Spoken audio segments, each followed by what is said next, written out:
A quick recap of Part 1. Rockefeller was a grain merchant who lived in Cleveland, Ohio. He went into the oil refining business, and through a combination of cost saving and dodgy backroom deals, his company Standard Oil eventually monopolized the industry.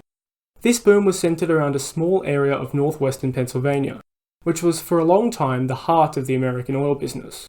Their main product was kerosene for oil lamps, the majority of which was exported internationally. Standard focused on consolidating the hodgepodge of small refineries they had acquired to a small number of new large ones. This was a tremendously profitable position to be in. For a lot of people, kerosene lamps were the only way to light their homes at night, and Standard Oil controlled 90% of the market. Their main threat was now political. Standard Oil committed a lot of unethical behaviour to get to their current position, which gave them an unsavoury public image. Journalists, notably Ida Tarbell, began to publish damning evidence that uncovered the murky truth behind Standard Oil. The extent of the railroad rebates they received was divulged in all of its unsavoury detail. Politicians began to discuss legislation designed to bring down or highly regulate the company.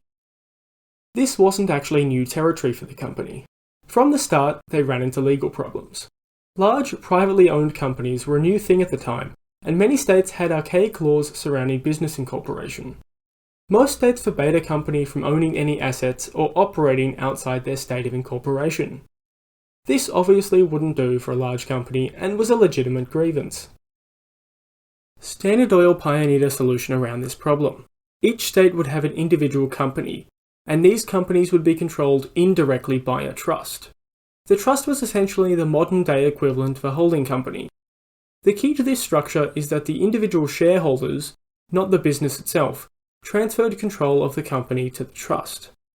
This violated the spirit of the law, but for the time being gave Standard Oil some legal wiggle room.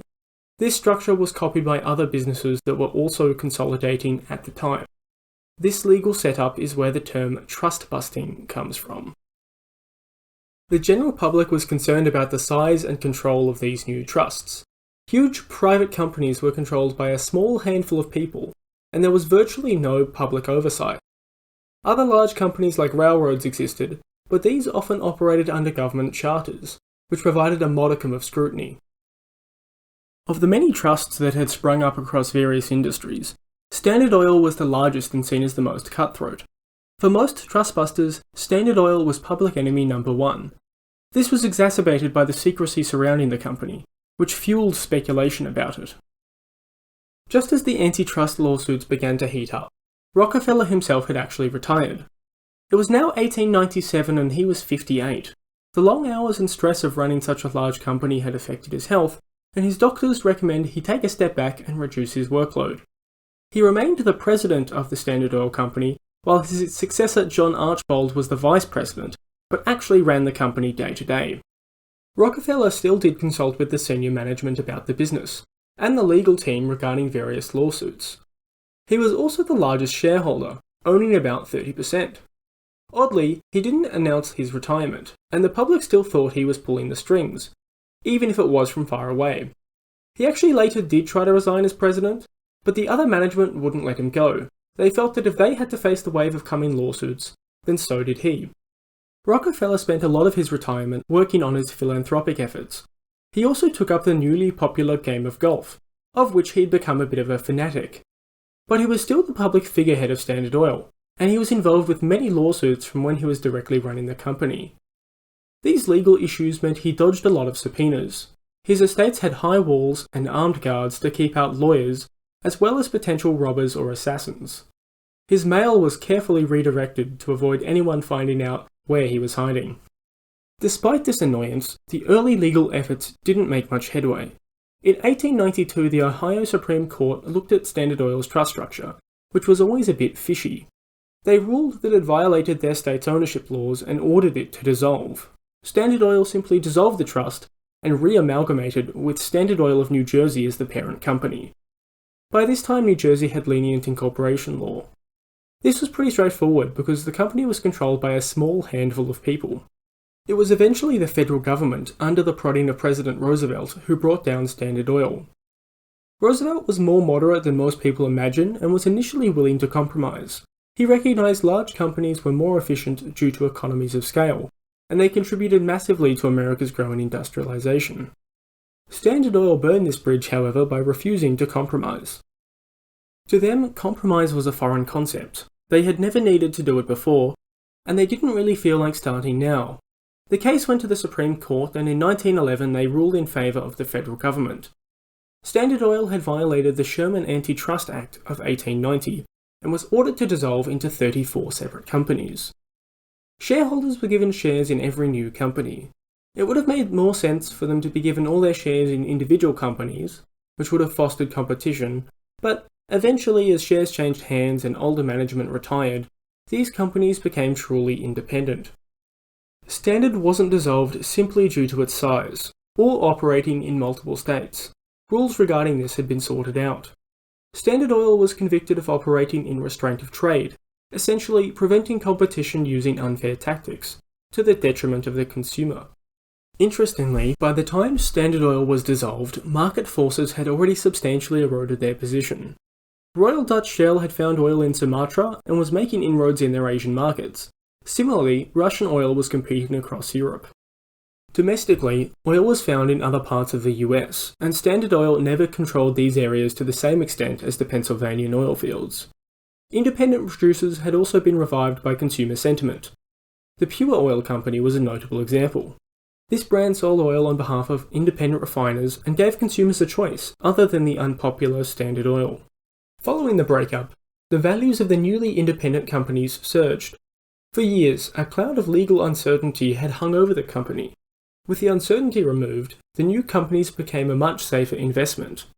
But the most important factor was the rise of the motor vehicle. In 1900, only 8,000 cars were registered in the United States. By 1913, it was 1.3 million. This was a huge stroke of luck, as kerosene was being supplanted by electric lighting, except in rural areas. Demand for mechanical lubricants and fuel for new oil-burning warships was also healthy. Rockefeller owned about a quarter of Standard Oil when it was broken up, and his net worth soared from $300 million in 1911 to around $900 million in 1913. He would have been worth more, but he'd already given away some of his fortune. He became known for giving away dimes to members of the public, as seen here. It's difficult to compare his net worth to a modern-day figure. One way is as a share of GDP. In 1913, 900 million was around 2.3% of the GDP of the US. Using 2019 data, this would be about $400 to $450 billion today. After the breakup, Rockefeller's retirement became far more peaceful. He found the time to play golf every day, and his charitable efforts mostly were taken over by his son, John D Rockefeller Jr., who managed the Rockefeller Foundation. This foundation gave away over $500 million between 1917 and 1960. Rockefeller Sr. also began to transfer his fortune into the hands of his son. Some of this was due to the incoming introduction of inheritance taxes, but it also freed Sr. from the burden of managing and giving away such a large amount of money. Jr. passed part of the fortune down to his children. Several Rockefeller heirs remain billionaires today. John Jr.'s son Nelson Rockefeller even served as vice president under Gerald Ford. Rockefeller died on May 23, 1937. He was 97.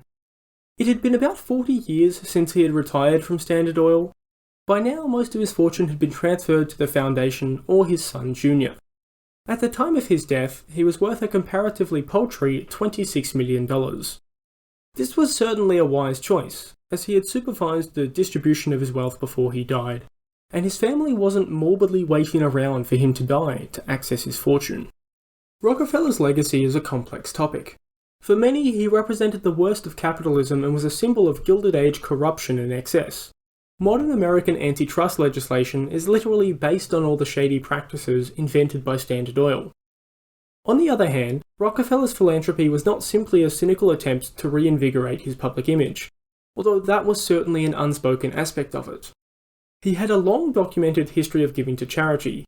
This started when he was a small child, and he continually gave large percentages of his income away, long before he became a public figure. I should also mention clearly luck played a huge part in him becoming so wealthy. Rockefeller was smart, frugal, and hardworking, but he was also lucky he lived near where oil was initially found. and his skills as a shipping merchant transferred so well to this new industry. Another key factor was the initial geographic concentration of the oil fields. It took years for the oil industry to develop in other parts of the US and around the globe. If it had been commercialized in a larger area initially, Standard Oil would never have been able to monopolize the way it did. The companies Standard Oil was broken into were referred to as baby standards, and many still exist today. ExxonMobil is the clearest example of this, while Chevron can also trace its roots to Standard Oil of California. Other parts remain independent, such as Marathon Petroleum, which is a Fortune 500 company in its own right. Other parts have been purchased by other companies, such as Vaseline, which is now part of Unilever. If it was never broken up, Standard Oil would probably still be America's largest company, considering 3 successor companies still rank in the top 25. If only they had been a little less evil.